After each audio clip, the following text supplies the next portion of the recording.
तहरीक-ए-इंसाफ के वफ्द की मौलाना फजलुर रहमान से मुलाकात शुरू। मुलाकात में पीटीआई की नुमाइंदगी सलमान अकरम राजा कर रहे हैं, जबकि सुन्नी इत्तेहाद कौंसिल के चेयरमैन साहबजादा हामिद रजा भी मुलाकात में शरीक है।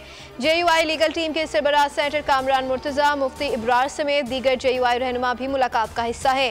मुलाकात में मुजव्विज़ आईनी तरमीम के मुसव्विदे, पार्लिमान में इश्तराक और प्रैक्टिस एंड प्रोसीजर ऑर्डिनेंस पर मुशावरत जारी है।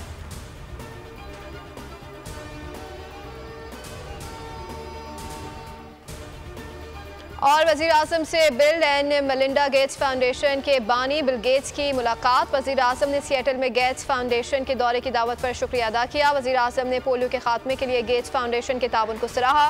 वज़ीर आज़म शहबाज शरीफ ने पोलियो के मुकम्मल खात्मे के लिए अज़म का अयादा किया। बिल गेट्स का कहना था कि पोलियो का खात्मा आइंदा नस्लों को इस मौलिक बीमारी से बचाने के लिए ज़रूरी है। मखसूस नशिस्तों के लिए इलेक्शन एक्ट पर अमल करें या अदालती फैसले पर। इलेक्शन कमीशन ने सुप्रीम कोर्ट से रहनुमाई मांग ली। चीफ इलेक्शन कमिश्नर की ज़ेर सदारत इजलास के बाद सुप्रीम कोर्ट में नई दरख्वास्त दायर। दरख्वास्त में इस्तदा की गई कि इलेक्शन तरमीमी एक्ट आने के बाद अदालती फैसले पर रहनुमाई की जाए। इलेक्शन कमीशन के 2 मेंबरान ने सुप्रीम कोर्ट के फैसले पर अमल दरामद की तजवीज़ दी थी।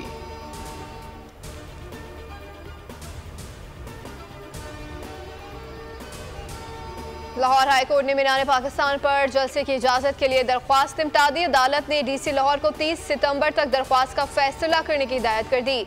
तहरीरी फैसला डेप्यूटी रजिस्ट्रार जुडिशल कोर्ट जमा कराने का हुक्म।